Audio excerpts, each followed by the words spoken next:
He says, Rupa Goswami says in Mathura Mahatmyam that he says, if you just spend one day in Mathura Mandal, you get Hari Bhakti. Hari Bhakti means Baba. Bhakti becomes Bhava, Bhava becomes Prem. But the 7 cities of Bharat, where you may visit there, or if you die there, you get liberation. That's Vaikuntha Mukti. Maybe Mahavaikuntha, depends on your sanskara. Mahavaikuntha, or maybe even Swarga if you're always in that mentality. Ayodhya Dham, Dwarka Dham, Haridwar Dham, Vishnu Kanchi, Rameshwaram maybe. I forget, there's Benares maybe. I forget, there's 7. So not to be confused with Char Dham. It's a different thing. Sure, some of them are Char Dham.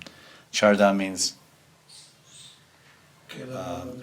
Badrinath, north, south is Rameshwaram, Jagannath Puri, and Dwarka.